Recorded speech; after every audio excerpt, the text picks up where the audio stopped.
একাদশ শ্রেণীর প্রিয় ছাত্রছাত্রীরা, আশা করি তোমরা সকলে ভালোই আছো। আজ আমরা একটি ভিন্ন প্রকরণে উপস্থিত হয়েছি। বাংলা যে বিশুদ্ধ সাহিত্য, সেই বিশুদ্ধ সাহিত্যের দিকে অগ্রসর হব। তোমরা জানো ক্লাস 11-এ অর্থাৎ তোমাদের শ্রেণীতে 3টি গল্প তোমাদের পাঠ্য আছে: কর্তার ভূত, তেলেনাপোতা আবিষ্কার এবং ডাকাতের মা। তো 2020-র যে কোয়েশ্চেন পেপার, সেখানে দেখা যাচ্ছে কর্তার ভূত এবং তেলেনাপোতা আবিষ্কার থেকে দুটো প্রশ্ন এসেছিল 2020 সালে। ডাকাতের মা এই গল্প থেকে কোনো প্রশ্ন আসেনি। তাহলে সেই দিক থেকে বা সেই নিরিখে 2021 সালে তোমরা যারা পরীক্ষা দেবে 11 ফাইনাল পরীক্ষা, সেই পরীক্ষার জন্য ডাকাতের মা এই গল্পটা অত্যন্ত ভাইটাল হয়ে যাচ্ছে। তোমরা জানো একটা অলিখিত নিয়মই আছে, কখনো কখনো এই নিয়মটা ভঙ্গ হয়, ব্যতিক্রম ঘটে, এটা ঠিক, কিন্তু স্বাভাবিকভাবে একটা নিয়ম চলে আসছে যে বড় প্রশ্নের ক্ষেত্রে 2020 সালে যে গল্প বা কবিতা থেকে বড় প্রশ্ন এসেছে সেখান থেকে 21-এ আসেনি। কিন্তু এক্ষেত্রে দেখো, 3টে যেহেতু গল্প আছে, 3টে গল্পের মধ্যে দুটো গল্প থেকে দুটো প্রশ্ন দেওয়া হয়, যে কোনো একটি লিখতে বলে। তো বুঝতেই পারছো একটা গল্পের প্রশ্ন তো রিপিট হবেই। কিন্তু যেটা বলাই যায় যে ডাকাতের মা এই গল্পটি 2020 সালে আসেনি, তার নিরিখে বলা যায় যে ডাকাতের মা কিন্তু 2021 সালের জন্য খুবই ইম্পর্টেন্ট। তারপর হয়তো কর্তার ভূত বা তেলেনাপোতা আবিষ্কারে যে কোনো দুটি থেকে একটা রিপিট হয়ে যেতে পারে। এটা হচ্ছে তোমাদের জানার বিষয়। দেখো, আজকে তাহলে আমরা পড়াতে চলছি ডাকাতের মা, আমার পুরনো বই, 22 পৃষ্ঠায় সেই বইটি। তোমাদের একটু বলে নিই, যিনি এই গল্পটি লিখেছেন তার নাম সতীনাথ ভাদুড়ী। তোমরা জানো লেখক পরিচিতি বা কবি পরিচিতি, সামগ্রিক পরিচিতি আমাদের খুব একটা পড়ার দরকার হয় না, কিন্তু অল্প কিছু কথা, দু একটা অত্যন্ত গুরুত্বপূর্ণ কথা কখনো কখনো খুবই দরকার হয়ে পড়ে। যেমন ধরো সতীনাথ ভাদুড়ীর কথাই বলি। তোমরা এর নাম খুব কম শুনেছে, কারণ তোমাদের একটু বলে দিই, যিনি যে প্রচুর লিখেছেন তা নয়। ইনি মূলত রাজনৈতিক কর্মী ছিলেন। অর্থনীতি বা ইকোনমিক্সে তিনি পোস্ট গ্র্যাজুয়েশন করেছিলেন। বিহারের পূর্ণিয়াতে তার জন্ম। এই সতীনাথ ভাদুড়ী ব্যক্তিজীবনের অনেকটাই কিন্তু আমাদের স্বাধীনতা আন্দোলনের সঙ্গে যুক্ত। আমি স্বাধীনতা আন্দোলন বলতে মূলত 42-এর আন্দোলনের কথা বলছি, ভারত ছাড়ো আন্দোলনের কথা বলছি। মহাত্মা গান্ধী নেতৃত্বে যে আন্দোলন গোটা ভারতবর্ষব্যাপী ছড়িয়ে পড়েছিল, তার একজন সক্রিয় কর্মী হিসেবে তিনি কি আত্মনিয়োগ করেছিলেন এই সতীনাথ ভাদুড়ী। অর্থাৎ আমাদের স্বাধীনতা আন্দোলনের একজন মানুষ, অন্যতম ব্যক্তিত্ব হচ্ছেন সতীনাথ ভাদুড়ী, এবং তিনি দুবার কারাবরণ করেছিলেন। সুতরাং কারাবরণের একটা ইতিহাস, তার জীবনের একটা ইতিহাস। তোমাদের আর একটা তথ্য দিই, বর্তমান বিহারের ভাগলপুর বলে একটা অঞ্চল আছে, সেই ভাগলপুর জেলে তিনি কিন্তু থেকেছিলেন এই স্বাধীনতা আন্দোলন করতে গিয়ে। ইংরেজ আর ব্রিটিশ সরকার তাকে কারারুদ্ধ করেছিল। সেই ভাগলপুর জেলে বসে তিনি একটা উপন্যাস লিখেছিলেন, বেশ বড় মাপের উপন্যাস, কেউ বলছেন চেতনা প্রবাহ রীতির উপন্যাস। এই স্ট্রিম অফ কনসাসনেস, এই ধরনের উপন্যাস খুব কমই লেখা আছে আমাদের বাংলা সাহিত্যে। সেই চেতনা প্রবাহ রীতির উপন্যাস হচ্ছে জাগরী উপন্যাস। জাগরী মানে তোমরা জানো জাগরণ। এই জাগরী উপন্যাসের প্রেক্ষাপট কি বুঝতেই পারছো, 42-এর আগস্ট আন্দোলন, ভারত ছাড়ো আন্দোলন। যে আন্দোলনের স্বরূপকে তিনি বুঝেছিলেন, প্রত্যক্ষ করেছিলেন, তাকে তিনি 2-3টি চরিত্রের মধ্য দিয়ে তুলে ধরেছেন। একটা রাতে বাবা এবং ছেলে দুজনেই জেলখানায় বন্দী, পরের দিন তাদের ফাঁসি হবে। সেই রাতে তাদের মনোজগতে যে সমস্ত অনুভূতির এসেছিল সেগুলোকে তুলে ধরছে তাদের আত্মকথনের মধ্য দিয়ে। এই উপন্যাসটি খুব বিখ্যাত হয়েছিল এবং তোমরা জানো এই উপন্যাসটি, হয়তো নাও জানতে পারো, এই উপন্যাসটির জন্য তিনি রবীন্দ্র পুরস্কারও পেয়েছিলেন। সুতরাং ব্যক্তি জীবনে একজন সমাজকর্মী ছিলেন তিনি, সামাজিক আন্দোলনের সঙ্গে তার যোগ ছিল নিবিড়। তিনি জাতীয় কংগ্রেসের একজন সক্রিয় কর্মী ছিলেন, যদিও পরবর্তীতে তিনি জাতীয় কংগ্রেস ত্যাগ করে সমাজতন্ত্রী দল গঠন করেছিলেন এবং তার সঙ্গে যোগ দিয়েছিলেন, সম্পৃক্ত হয়েছিলেন। এই সতীনাথ ভাদুড়ীর দুটি উপন্যাস খুব বিখ্যাত, ছোট গল্প লিখেছেন। একটি উপন্যাস তো বললাম জাগরী, আরেকটি উপন্যাসের নাম হচ্ছে ঢোরাই চরিত মানুষ। ঢোরাই চরিত মানুষ। যদি বললাম না কিছু দু একটা প্রশ্ন যদি দেয় গল্পের বাইরে লেখক পরিচিতি থেকে, তাহলে কিন্তু মনে রাখবে এই দুটো যে কথা বললাম, একটা জাগরী আর একটা ঢোরাই চরিত মানুষ, এই দুটোর ওপরেই কিন্তু প্রশ্ন দেবে। সেটা আমার ব্যক্তিগত অভিজ্ঞতাই বলে। ধরো হয়তো প্রশ্ন দিল জাগরী উপন্যাসটি কার লেখা, তাহলে অবশ্যই অপশন এমসিকিউতে 4টা থাকবে, তার মধ্যে সতীনাথ ভাদুড়ী থাকবে। কেন আমি বলছি, তোমরা প্রশ্ন করতে পারো স্যার কেন জাগরী উপন্যাস তো আমরা পড়িনি, তারা দিল কেন? 11-এ একটা পরীক্ষায় আমি একটা কোয়েশ্চেন দেখেছিলাম, কোন বছর আমার ঠিক খেয়াল নেই, 2014 সাল থেকে নতুন যে তোমাদের পাঠ্যসূচি চালু হয়েছে, এই 20 সাল এর মধ্যে কোনো এক সময় 20টা বাদ দাও, একটা প্রশ্ন এসেছিল জানো, তোমরা নুন কবিতা পড়েছো জয় গোস্বামীর, তো সেখানে কিন্তু ভূতুম ভগবান মূল কাব্যের নাম, সেখানে কিন্তু আসেনি ভূতুম ভগবান কাব্যটি কার লেখা।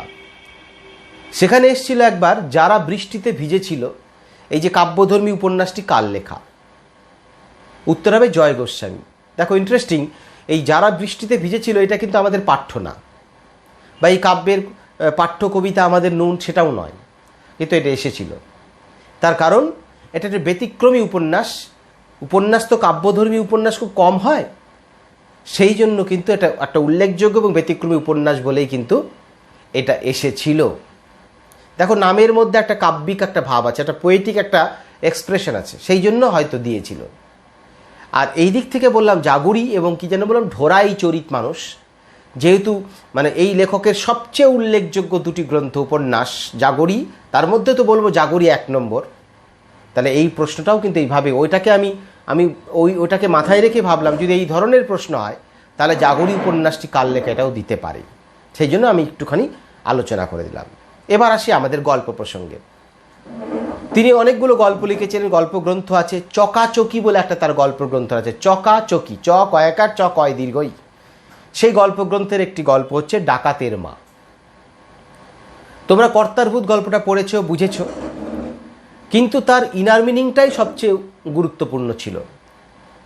অর্থাৎ একটা সমান্তরাল অর্থ ছিল, একটা বাইরের অর্থ, একটা ভেতরের অর্থ। ভেতরের অর্থটাই প্রধান ছিল। সেই দিক থেকে যেহেতু রূপকধর্মী গল্প, তাই সবার কাছে যে খুব সহজ সরল রৈখিকভাবে সেই গল্পের ঘটনাধারা তাদের মনে বা মননের মধ্যে থেকে যায় তা নয়। হয়তো কারো কারো কাছে একটু কঠিন লাগে, কারো কারো কাছে হয়তো সোজা লাগে, আসলে ব্যাপারটাই আপেক্ষিক। কিন্তু ডাকাতের মা গল্পটি সম্পর্কে আমি এক জায়গাটায় আমি কনফার্মেশন দিতে পারি যে এই গল্পটা সবার পক্ষে ভালো লাগবে, এবং ডাকাতের মা থেকে অনেক প্রশ্ন পড়তে হয়, কিন্তু মজার ব্যাপার সেই প্রশ্নের উত্তরগুলো কোনো মাস্টারমশাই যদি করে দেন সেগুলো পড়ার দরকার হয় না, গল্পটা যদি সহজ করে বোঝো। অর্থাৎ এত সোজা গল্প, এত সহজ গল্প, ঘটনাধারা এত সুন্দর, আদি মধ্য অন্তযুক্ত ঘটনাধারা, যে গল্পের মধ্যে কোনো জটিলতা নেই, কোনো শাখা প্রশাখা নেই, এগিয়ে চলেছে। আমরা শুরু করছি ডাকাতের মা। দেখো, ডাকাত যখন শব্দটা শুনি তখন আমাদের থরহরি কম্প উপস্থিত হয় প্রত্যেকের। আমরা ডাকাত, রাক্ষস এই শব্দগুলো নেগেটিভ ক্যারেক্টার হিসেবে সবসময় দেখে এসেছি, কারণ তারা মানুষদের ছিনতাই করে, ডাকাতি করে, তারা অসংস্কৃত জীবন বরণ করেছে। অর্থাৎ আমাদের তথাকথিত শিক্ষিত সহজ সভ্য সমাজ, সেই সমাজ থেকে তারা অনেক দূরে গিয়ে তারা উপেক্ষিত, কারণ তারা সভ্য সমাজের স্বাভাবিক বৈশিষ্ট্যগুলোকে বহন করে না। আজকে সতীনাথ ভাদুড়ীর জীবন অভিজ্ঞতা তো অনেক বড়, দীর্ঘ। তিনি এক ডাকাত একটা পরিবারের কথা তুলে ধরেছেন। আমরা একটা কথা মনে রাখবে, একটা ইংরেজিতে একটা কথা আছে, voiceless section of human society. অর্থাৎ আমাদের সমাজে বহু মানুষ আছে যারা কথা বলতে পারে না, যারা প্রতিবাদ করতে পারে না। এখানে ভয়েস মানে প্রতিবাদ কর। আমরা বলি না you should raise your voice. সেই প্রতিবাদহীন মানুষ, সেই মানুষগুলো অর্থাৎ আনফোকাসড মানুষগুলোকে নিয়ে লেখার জগতে বহু মানুষ আছেন যারা তুলে ধরেছেন। মহাশ্বেতা দেবী আছেন। কিন্তু সেই আনফোকাসড মানুষদের মধ্যে কারা থাকেন? যারা প্রান্তিক মানুষ, চাষি, তাঁতি, কামার, কুমোর, জেলে, বহু মানুষ থাকতে পারে। শ্রমজীবী থাকতে পারে, যারা কলকারখানায় কাজ করতে পারে, কাজ করছে তারাও থাকতে পারে। ডাকাতরাও কিন্তু একদিক থেকে আনফোকাসড, কারণ তারা ডাকাতি করে, তারা সভ্য সমাজ যে নেই সেই জন্য আমরা তাদেরকে দূরে রেখেছি। কিন্তু ডাকাত হলেও তাদেরও যে হৃদয় আছে, ডাকাতের মা হলেও সেও যে হৃদয় সর্বস্ব একজন জননী, এটা ভুলে গেলে কিন্তু চলবে না। অবশ্যই একটা ডাকাত পরিবার আমাদের এই গল্পের কেন্দ্রবিন্দু বা ভর কেন্দ্র, এর মধ্যে কোনো ভুল নেই। এবং সে ডাকাতি করে, এবং যাকে কেন্দ্র করে গল্পের নামকরণ ডাকাতের মা, সেই ডাকাতের জননী সে, এটা ঠিক। কিন্তু তার পরিবারের ভেতরে সেই ডাকাতের স্ত্রী আছে, তার সন্তান আছে, বললাম তার মায়ের কথা, ডাকাতের মা। তাদের জীবনের, তাদের পারিবারিক কাঠামোটা কিরকম? তাদের হৃদয়ের মধ্যে আমরা সবসময় ভাবি তারা বোধহয় পাষাণ, তারা নিষ্ঠুর, নৃশংস। কিন্তু আমরা কখনো সেই ডাকাত পরিবারের ভেতরে গিয়ে ডাকাতের মা, ডাকাতের স্ত্রী, ডাকাতের সন্তান বা ডাকাতদের এই যে সাহসী ডাকাবুকো চেহারা বলি আমরা, এই যে সাহসী, ভয়ঙ্কর, নিষ্ঠুর এই চেহারা বা স্বভাব বৈশিষ্ট্যের আড়ালে থাকা যে সহজ সরল অভিব্যক্তিগুলো, সেই আনফোকাসড জায়গাগুলো কিন্তু ফোকাসড করার চেষ্টা করছেন সতীনাথ ভাদুরী। এইখানে কিন্তু গল্পটা একটা স্বাতন্ত্র্য, তাই না? অর্থাৎ আমাদের ডাকাত পরিবার একটা পারিবারিক কাঠামো। ডাকাতের মা, সে ডাকাতের মা হোক, ইঞ্জিনিয়ারের মা হোক, ডাক্তারের মা হোক, সব মায়ের তো একটাই পরিচয়, সে মা, সে জননী, সে হৃদয় সর্বস্ব জননী। ছেলের কষ্ট, ছেলের বিপদ, এগুলো সম্পর্কে সেও কিন্তু সচেতন।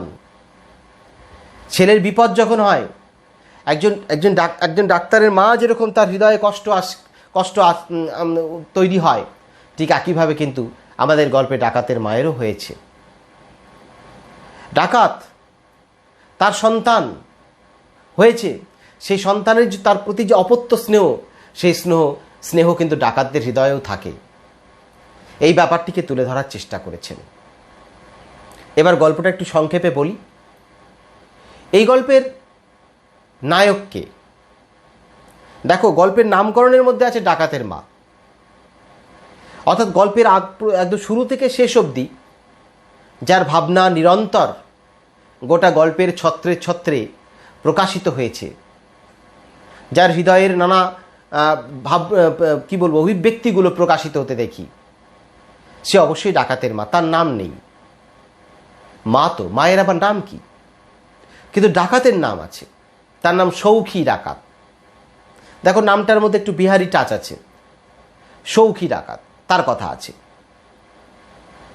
ডাকাতে এই সৌখী ডাকাত বলা যেতে পারে প্রধান চরিত্র। এই ডাকাতের মায়ের সন্তান, সে ডাকাত সমাজে উচ্চ পদস্থ, তার বিশাল নাম আছে। তার সঙ্গে ছোটোখাটো চোর বা ছিঁচকে চোর বা কদু চোর, এদের সঙ্গে সংস্রব তার নেই, মানে তাদেরও একটা স্ট্যাটাস আছে। এবং দুবার এর আগে জেলে সে গিয়েছে ডাকাতি করার অভিযুক্ত হয়ে। আমাদের গল্পে দেখানো হচ্ছে এই তৃতীয়বার সেই সৌখী ডাকাত জেলে আছে। তার মা বাড়িতে একা। সেই ডাকাতের স্ত্রী সন্তান ছিল, কিন্তু মা যেহেতু বাড়িতে একা, অভাবের সংসার, সেই জন্য ডাকাতের মা তার ছেলে বউ এবং তার নাতিকে ছেলে বউয়ের বাপের বাড়ি পাঠিয়ে দিয়েছে। এবার আমরা প্রশ্ন করতেই পারি যে ডাকাতি করা তার একটা পেশা, তো সেখান থেকে প্রচুর টাকা সে পেয়েছিল, অর্থাৎ তার টাকা থাকার কথা, কিন্তু না, সেটা নয়। আসলে তখনকার সমাজে, ডাকাত সমাজেও একটা কিছু কোড ছিল। কোডটা হচ্ছে এরকম, নিয়ম ছিল এরকম যে কোনো ডাকাত সর্দার বা ডাকাত দলের কোনো সদস্য যদি কারাগারে আটকে থাকে বা অভিযুক্ত হয়ে তাকে জেলখানায় যেতে হয়, থাকতে হয়, তাহলে কিন্তু বাকি যারা সদস্য আছে সেই সদস্যদের উপর দায়িত্বভার বর্তায় ওই পরিবারকে দেখাশোনা করার, তাদের সংসার যাতে নির্বাহ করতে পারে তার জন্য টাকা দেওয়া, তাদের খোঁজ খবর নেওয়া, এই দায়িত্ব কিন্তু থাকছিল। শৌখিরও ছিল, কিন্তু নিশ্চয়ই কিছু একটা বাত্যয় ঘটেছে যার জন্য আজকে অভাব আজকে সেই পরিবারকে ঘিরে ধরেছে। এই বাত্যয়টা কি বলার আগে একটু বলে নিই। দেখো, সৌখী ডাকাতের বাবাও কিন্তু একজন ডাকাত ছিল, আজ তিনি বেঁচে নেই। এবং সৌখীর বাবার আমলে যে ডাকাতি, সেই সময় যে দলের যে নিজস্ব কোড বা রুলস, আজ সময়ের বিবর্তনে কিন্তু অনেকটাই কিন্তু সেই রুলসগুলো শিথিল হয়ে গেছে। কোথাও যেন সততার অভাব দেখা গেছে। সেটা কি করে জানতে পারি? ওই যে আবার বললাম, গল্পের দেখো ডাকাতের মায়ের নামকরণ মায়ের মুখ থেকে। কিভাবে জানতে পারছি? এই যে সৌখী চলে গেছে কোথায়? জেলখানায় গিয়েছে। 6 বছরের জন্য জেল হয়েছে। 6 বছরের জন্য জেল হয়েছে। 5 বছর তার প্রায় হয়ে গেল জেল খাটা, আর 1 বছর সে জেলে থাকবে, তারপর সে ফিরে আসবে মায়ের কাছে। কি নিয়ম ছিল? ওই যে বললাম, কেউ যদি ধরা পড়ে তাহলে তার পরিবারকে দেখাশোনা করা এবং প্রতি মাসে টাকা দেওয়া সেই ডাকাত সদস্যদের কর্তব্য। কিন্তু প্রথম 2 বছর, সৌখী জেলে যাওয়ার প্রথম 2 বছর ওরা টাকা দিয়েছিল, খোঁজ খবরও নিয়েছিল। তারপর থেকে টাকাও দেয় না, কেউ খোঁজ খবরও নেয় না। ঠিক এটা যখন সৌখীর মা বুঝতে পারে, তখন সৌখীর মা বিপদে পড়ে। টাকা পয়সা নেই, কী করে সংসার চলবে? ঘরে 3-3টে প্রাণী। তখন সে নিজে গয়লা বাড়ির বউ, আর তার ছেলের বউ গয়লা বাড়ির। সুতরাং আজ সে যে অন্যের বাড়িতে কাজ করবে, কে কাজে রাখবে? কারণ ডাকাতের মা বলে পরিচিত, তাকে তো কেউ কাজে রাখবে না। 2 নম্বর, গয়লা বাড়ির মেয়ে। এইবার সেই মা তখন কি করলেন? তার ছেলের বউকে নাতি সহ কোথায় পাঠিয়ে দিলেন? তার ছেলে বউয়ের বাপের বাড়ি পাঠিয়ে দিলেন। আর নিজে ওই বৃদ্ধ বয়সে খই মুড়ি লোকের বাড়িতে বিক্রি করে যা কিছু পাচ্ছেন সেটা দিয়েই তিনি তার সংসারকে, তার একটা পেট চলে যাচ্ছে। ওই যে 2 বছর টাকা দিয়েছে, তারপর থেকে কিন্তু আর টাকা দেয়নি দলের লোক। ঠিক এইরকম একটা যখন কন্ট্রাস্টিং একটা পিকচার দেখছেন ডাকাতের মা, তখন তিনি অতীতচারী হয়ে যাচ্ছেন। তখন তার মনে পড়ছে তার স্বামীর কথা। আসলে তো তিনি আগে ছিলেন ডাকাতের বউ, এখন পরিচিত হয়েছেন ডাকাতের মা বলে। তখন বলছেন যে আগে তার স্বামীর সময় এরকমও হয়েছে, দলের লোকদের এত আনুগত্য ছিল, এত বিশ্বস্ততা ছিল যে কেউ যদি ধরা পড়ত, তাহলে যে ধরা পড়ত সে কিন্তু নিজের জিভ পর্যন্ত কেটে ফেলেছিল যাতে সত্যটা না বলতে হয়। এতটাই বিশ্বাসের পরিমণ্ডল ছিল, এতটাই আনুগত্য ছিল ডাকাত দলের সদস্যদের একে অপরের প্রতি। আজ সময় বদলেছে। আগে প্রত্যেকটা সদস্য ডাকাতদের যারা ধরা পড়বে তাদের খোঁজ খবর নিত, পারিবারিক খোঁজ খবরও নিত। কিন্তু আজ সময় বদলে গেছে। দেখো 2 বছর পর আর টাকা দেয় না, সময়ের ধারাবাহিকতায়। এবং তার চেয়েও বড় কথা, খোঁজ খবরও নেয় না। তখন এই ডাকাতের মার মনের মধ্যে এই প্রশ্ন জাগছে। দেখবে যখন একটা বিফলতা আসে, তখন নানা মনের মধ্যে আমাদের মধ্যবিত্ত মানসিকতার একটা পরিচয় পাওয়া যায়।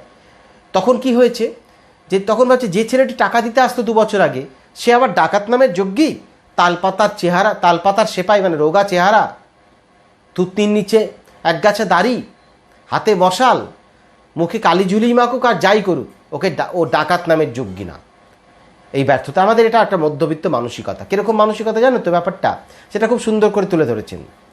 দেখবে তুমি যাকে ভালোবাসো অর্থাৎ তোমার যার প্রতি তোমার একটা গভীর বিশ্বাস আছে, তুমি স্নেহে অন্ধ, সে যদি কোনো ভুল করে তোমার কাছে তার সেই ভুলটা কিন্তু ক্ষমার যোগ্য। কিন্তু যাকে তুমি ভালোবাসো না বা ঘৃণাও করো না, এরকম যদি মানুষ থাকে, সে যদি একটা অপ্রিয় সত্য কথা বলে, সে কিন্তু তোমার কাছে শত্রু। কিন্তু সেটা তো হওয়া বাঞ্ছনীয় নয় না। আমাদের মধ্যবিত্ত মানসিকতার এই জায়গাটা একটা সংকীর্ণ মানসিকতা কিন্তু আজও সমাজে প্রকট। এবং এই যে একটা দেখো এই সংকীর্ণ, এখানেও সেটা আসছে। যতদিন টাকা দিত ততদিন কিন্তু এই প্রশ্নটা তার মনে উকি দেয়নি, বৃদ্ধার মনে। কিন্তু এখন টাকা দেওয়া বন্ধ করছে, তাই তার যে শারীরিক চেহারার যে অপূর্ণতা সেটাকে আজকে তুলে ধরছে। এটা নিতান্তই মধ্যবিত্ত মানসিকতা। আমরা ডাকাতের মাকে নিন্দা করব না, কিন্তু মানসিকতাগুলোকে তুলে ধরার চেষ্টা করছেন মধ্যবিত্ত লেখক। এটা কিন্তু একটু পাশাপাশি বুঝে নেবে। এবার কি করবে বুড়ি? এতদিন বুড়ি ঠিকমতো রাতে ঘুমও হতো না।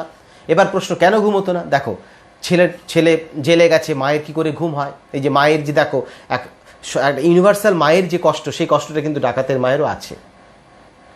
সব মায়েরই তো একই। ছেলে জেলে থাকলে মায়ের কি ঘুম হয়? আর একটা কারণে ঘুম হয় না। কেন ঘুম হয় না? এই যে ডাকাত, তার ছেলে ডাকাত, একবার তো বুড়ি কম্বল গায়ে মুখে ঢেকে এত ঘুমিয়ে পড়েছিল যে ছেলে এসেছিল কিন্তু টের পায়নি, দরজার টোকার শব্দ শুনতে পায়নি। সেই জন্য ঘরে ঢুকে খুব মেরেছিল এবং বলেছিল, এরপরে যদি তুই এরকম করে ঘুমিয়ে থাকিস তাহলে তোকে মেরে খুন করে দেবো। এগুলো হতে পারে, ডাকাত পরিবারে এগুলো হয়।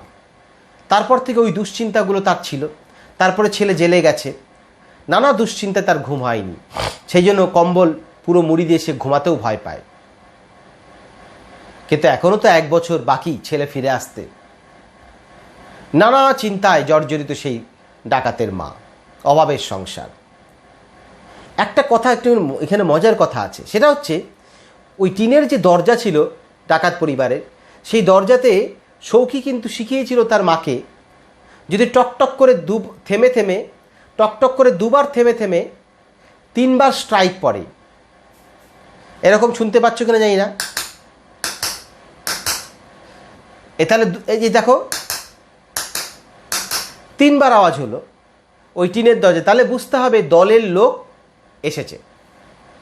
এটা একটা এটিএমের পিন কার্ডের মতো একটা হিসেব, গোপন, শুধুমাত্র ডাকাত দলের লোকরাই জানতো। আর 4বার যদি হতো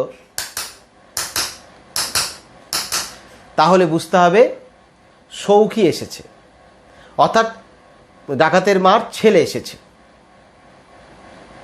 এটা ছিল তাদের সংকেত। এরপরেও সৌখী কিন্তু তার মাকে বলেছে যে এটা শোনার পরেও তুই যদি মনে করিস যে 3বার হয়েছে তার মানে দলের লোক এসেছে, 4বার হয়েছে মানে আমি এসেছি, সঙ্গে সঙ্গে দরজা খুলবি না। কারণ দলের লোকদের মধ্যেও বিশ্বাসঘাতকতা দেখা যায়।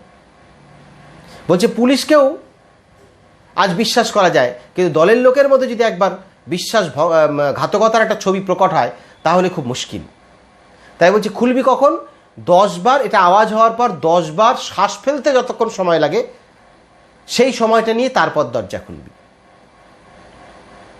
এটা অনেকবার এই টোকার ব্যাপারটা অনেকবার বদলেছে। কখনো 4বারের জায়গায় 5বার, 4বার হলে পারে দলের লোক এসেছে, 5বার হলে এটা চেঞ্জেবল, কখনো চেঞ্জ করেছে। কিন্তু গল্পে আছে যখন গিয়েছে তখন এটাই বলে গেছে।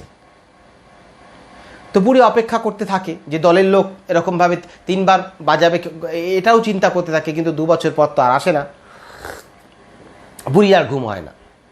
তো একদিন বুড়ি ঘুমিয়ে আছে রাতে, হঠাৎ করে ওই নোনা আতা, বাড়ির আশপাশে ছিল নোনা আতা গাছে তলে পাতা পড়ে থাকে, সেই পাতার একটা খসখস করে শব্দ পেল। কিসের জন্য একটা শব্দ পড়ে বুড়ি ভাবলো গন্ধগোকুল বা শিয়াল টিয়াল হবে। গন্ধগোকুল হচ্ছে কি জিনিস? খট্টাস বা খাটাস। গ্রামে দেখবা খাটাস জাতীয় ওই হাঁস মুরগি এগুলো নিয়ে চলে যায় গৃহস্থের, ওই বেজির মতো অনেকটা দেখতে। ওদের পেটের কাছে একটু সুগন্ধ থাকে, এই জন্য নাম হচ্ছে গন্ধগোকুল। গোকুল মানে বেজি। অথবা শিয়াল টিয়াল হয়তো হেঁটে গেছে, এটা ভেবেছে। তোমাদের এই সুযোগেই বলে দিই, আসলে ওটা ওই দিন কে আসছে? সৌখী জেল থেকে ফিরে আসছে, যেটা আসার কথা না, আরও 1 বছর পর ফিরে আসার কথা। এটা তো ডাকাতের মায়ের পক্ষে বোঝা সম্ভব না যে ছেলে ফিরে আসতে পারে। তার কিছুক্ষণ সময় অতিক্রান্ত হওয়ার পর মনে হলো যে একটা শব্দ পেল, দরজায় টোকা মারার, তীরের দরজার মধ্যে টোকা মেরেছে, একটা ক্ষণক্ষণে আওয়াজ হয়েছে। ভাবলো টিকটিকি হয়তো শব্দ করছে। তখন ভাবছে, ডাকাতের মা ভাবছে, টিকটিকিও আমার সাথে আজকে এরকম করছে। হাতি যদি কাদায় পড়ে তাহলে ব্যাঙও লাথি মারে, একটা প্রবাদ আছে না? অর্থাৎ এখানে হাতি কাদায় ব্যাপারটা কি? এত বড় একটা ডাকাতি তাদের গর্বের বিষয়, চারিদিকে প্রচারিত যে সৌখী ডাকাত এক বিশাল ডাকাত। আজকে এমন বিপন্ন অবস্থা তার সাংসারিক অবস্থা যে সে জেলে, তার মায়ের অবস্থা এরকম। সুতরাং বিপদে পড়ে বোধহয় সবাই তার সঙ্গে আজকে ব্যঙ্গ করছে, তাকে ব্যঙ্গ করছে। কিন্তু পরক্ষণে আবার বেজে উঠল। তখন তার সন্দেহ হলো, কি হলো? এরকম করে 1 বার 2 বার 3 বার বেজে গেল।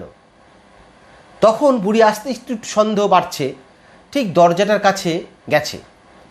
দরজা একটা কিন্তু ফুটো ছিল, সে ফুটো দিয়ে দেখার চেষ্টা করছে কে বাইরে, কিন্তু সে দেখতে পেল বাইরের থেকেও কেউ যেন তাকে দেখার চেষ্টা করছে। তারপর বিড়ির গন্ধ তার নাকে আসছে। এইবার তবুও দরজা খুলবে না।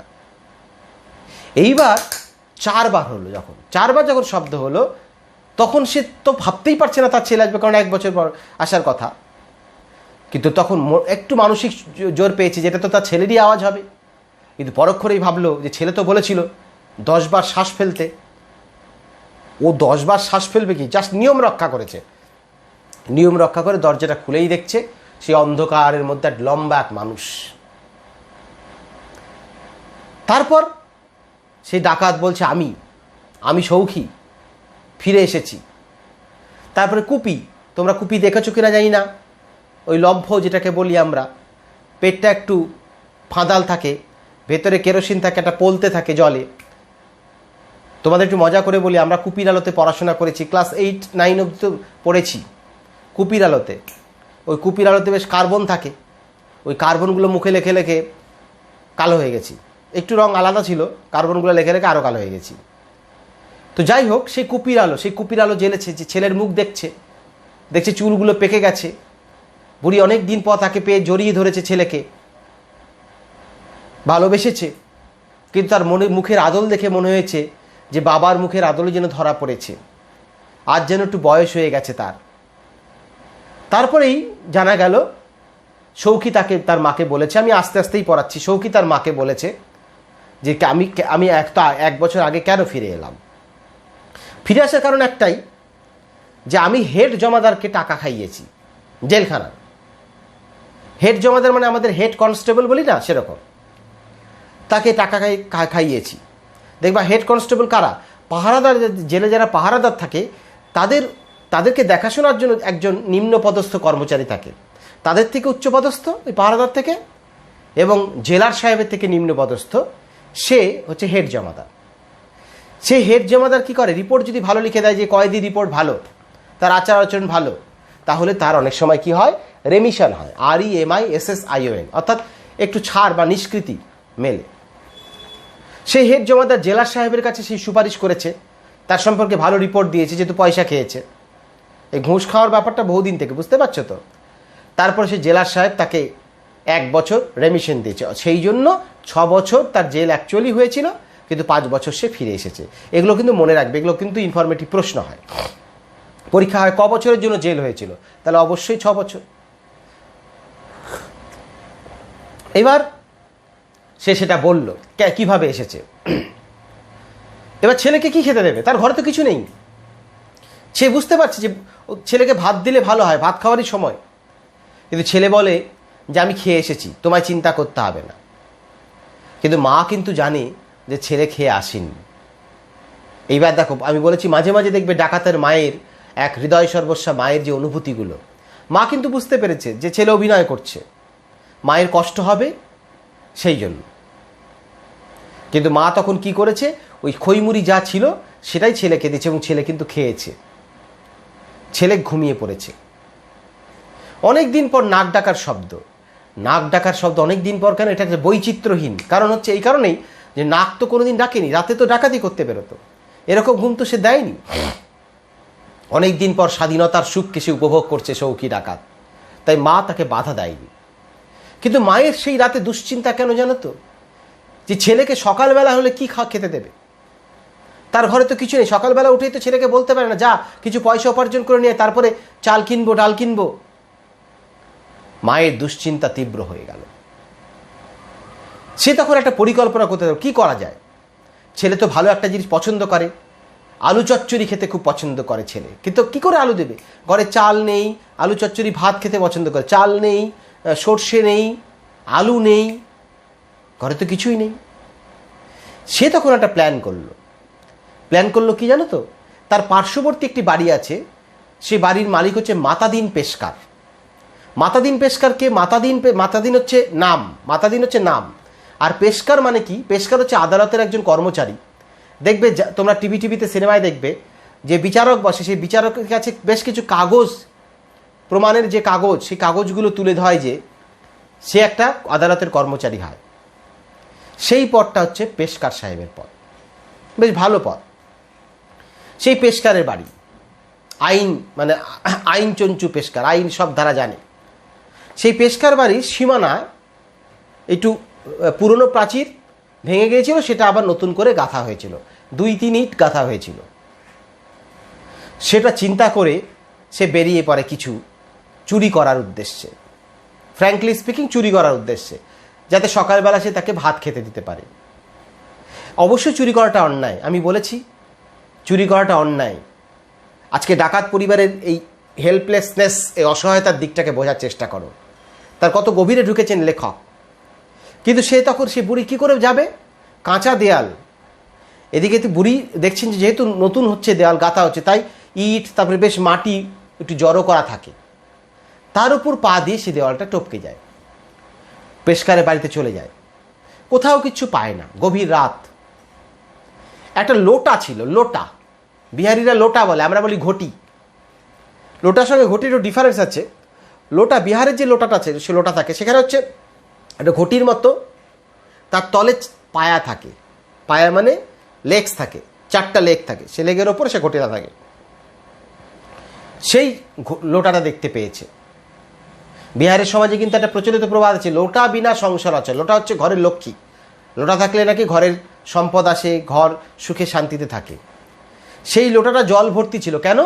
সকালে উঠেই ওদের নিয়ম সংস্কার, ঘুম ভাঙলেই ওই পেশকার সাহেব ওই লোটার জল দিয়ে মুখ হাত প্রক্ষালন করেন, অর্থাৎ মুখ হাত ধোন।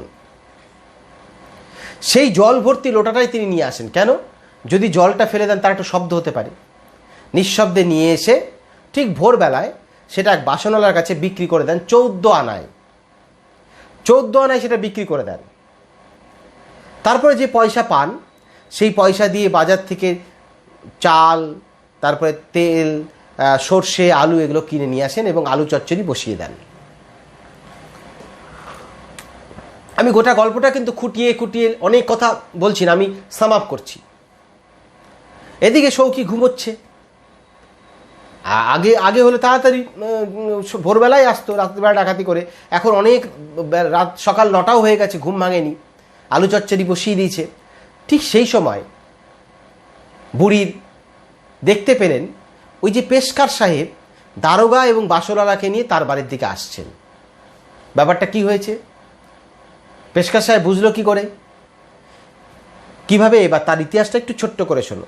সকাল হয়েছে, ওদিকে পেশকার সাহেব দেখছেন তার লোটা নেই, তিনি হুলস্থুল দিয়ে দিয়েছেন।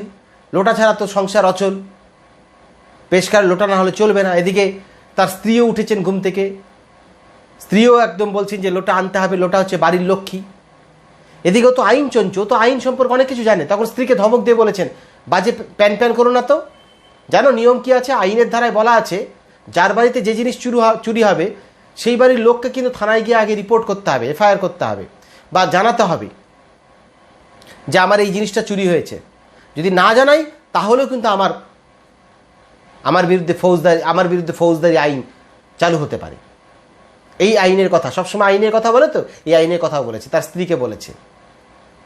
যাই হোক, তারপরে পেশকার সাহেব লোটা কেনার উদ্দেশ্যে বেরিয়েছেন, লোটা কিনতেই হবে, তার আগে থানায় সেই চুরির খবরটা দিয়ে তিনি এক বাসনালার দোকানে গেছেন। বেশ মজার ঘটনা, কাকতালীয় ব্যাপার হয়ে গেছে। ওই বাসনালার দোকানেই কিন্তু এই ডাকাতের মা অর্থাৎ সৌখীর মা কিন্তু সেই ঘটিটা বিক্রি করেছিল। কিন্তু ওখানে গিয়ে কি বলছে, ওখানে গিয়ে তার পুরনো বাসন লোটা কিনবে না, নতুন। তখন বলছে আমাকে একটা লোটা দিতে হবে। তো অনেক লোটা দেখিয়েছে নতুন নতুন, পছন্দ হয়নি। বলছে না, আমার লোটাটা কীরকম হতে হবে, মুখটা বেশ চওড়া এবং এতটা চওড়া হতে হবে যাতে কোনো নারীর কোনো রূপার কাঁকন, রূপার কোনো বালাসহ হাত ঢুকে সেই লোটার ভিতরটা মাজতে পারে বা পরিষ্কার করতে পারে, এরকম একটা লোটা দিতে হবে। সেরকম লোটা কিন্তু বাসনালা পায়নি। তখন ওই যে বুড়ি বিক্রি করেছিল সেই বিক্রি করাটাই একমাত্র মিলেছে ওটা। তখন বাসনালা বলেছে আচ্ছা আমি যদি একটা পুরনো দিই তাহলে চলবে আপনার? বলছে দেখাও দেখি। তখন ওই পুরনো লোটাটা দেখিয়েছে, অর্থাৎ তার নিজেরই লোটা তাকে দেখিয়েছে। সঙ্গে সঙ্গে চশমা পরে তার কী যেন, তাকে যেন খটকা লেগে যায়। কী ব্যাপার, লোটার কেন যেন মনে হচ্ছে পরিচিত পরিচিত লোটা। এবং তার যে পাগুলো, পায়ের মধ্যে তার আবার স্টার মার্ক ছিল, সেই স্টার মার্কটাও দেখা যাচ্ছে। একদম সে তখন নিঃসন্দিগ্ধ হলো যে এই লোটাটা তারই। তখন বাসনালাকে সে বাসনালার টুটি চেপে ধরেছে, যে আইন চঞ্চু, যে আইনের কথা বলে এবং বলছে আগে নাকি থানাতে জানাতে হয়, সে নিজে আইনের কথা ভুলে গেছে। আইনের কথা ভুলে গিয়ে তার টুটি চেপে ধরে তাকে বলছে এই লোটা তুই কোথা থেকে পেলি বল, জানিস তোর বিরুদ্ধে কি ফৌজদারি ধারা হতে পারে? নিজেই ফৌজদারি ধারা ভুলে গেছে। বাসনালা তো ভীত সন্ত্রস্ত হয়ে তখন সত্যিটা বলে দিয়েছে যে সৌখীর মা এসে আমাকে এটা বিক্রি করেছে এবং ওটার দাম বলেছিল কত টাকা, বলছে 2.5 টাকা। মানে বিক্রয় মূল্য 2.5 টাকা, আর তার কাছে ক্রয় মূল্য কত ছিল? 14 আনা। তোমরা পারবে লভ্যাংশ বার করতে? পারবে। 14 আনা মানে 1 আনা 2 আনা এরকম করে 2.5 টাকা মানে কি, 1 টাকা হচ্ছে 16 আনা। ওকে, 16 আনা 1 টাকা, তাহলে 2.5 টাকা মানে কি, 16 গুণন 16 32 আর 8 40 আনা ইজুকাল টু হচ্ছে 2.5 টাকা। আর বুড়ি বিক্রি করেছে কত দিয়ে? 14 আনায়। তাহলে 40 আনা বিয়োগ 14 আনা কত হয়? মনে হয় 26। তাহলে 26 আনা লাভ করবে। তোমরা 9-এ রাধারানী গল্পটা পড়েছিলা, সেই পদ্মলোচন আর এক পদ্মলোচন সাহা এখানে উপস্থিত।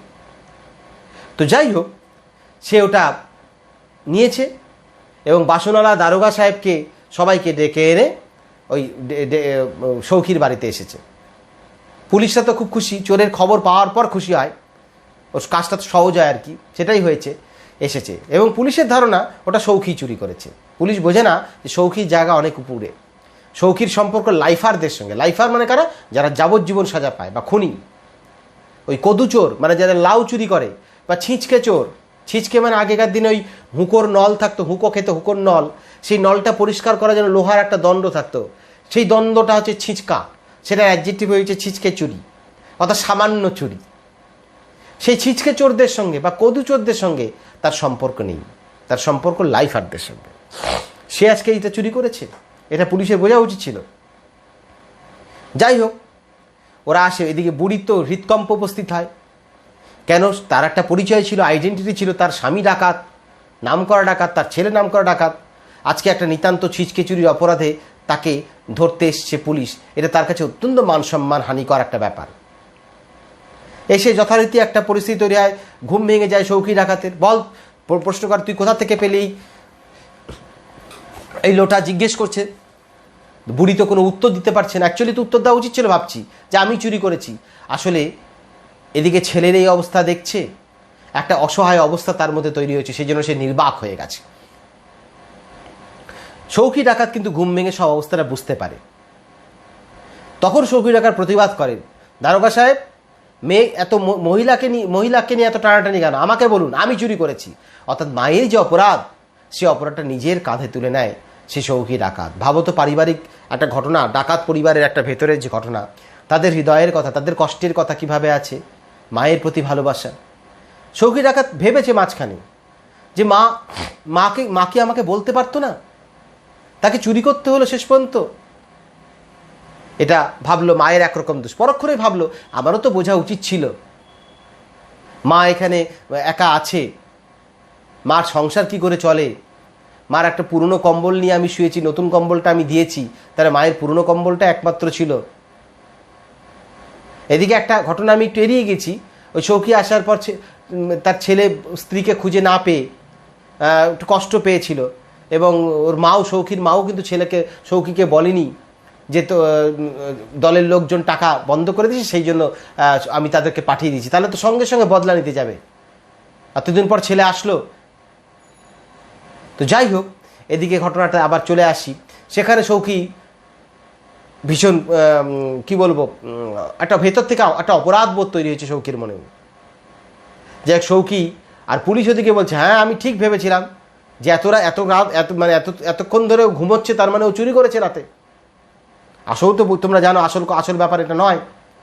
যাই হোক, সৌখীকে তখন ধরে নিয়ে পুলিশ চলে গেছে, কিন্তু মায়ের জন্য রেখে গেছে খাটিয়া। বিহারি অঞ্চলে খাটিয়া থাকে, সে খাটিয়ার ওপর একটা বাটুয়া মানে কাপড়ের একটা কি বলবো টাকার থলে, তার মধ্যে 90 টাকা আছে। সেই 90 টাকা সে ওইখানে জেলে বসে কামাই করেছে। ভাবো, ওই বললাম না বড় পোস্ট ছিল ডাকাতদের মধ্যে, ঠিকাদারদের কাছ থেকে কামাই করেছে, গুদাম ঘর থেকে ঠিকাদারদের কাছ থেকে সে কামাই করেছে।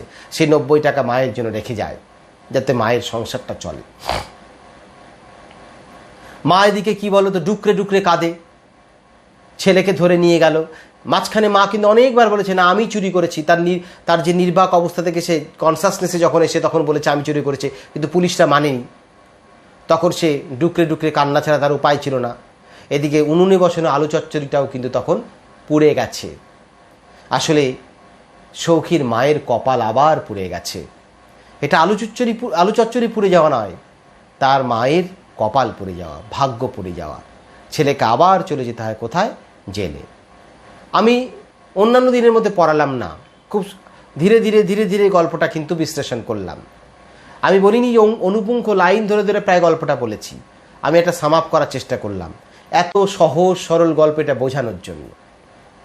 আজকে এই পর্যন্তই, পরের দিন আমরা এই গল্পটা লাইন বাই লাইন পড়াবো, অপেক্ষা করো। সবাই ভালো থেকো।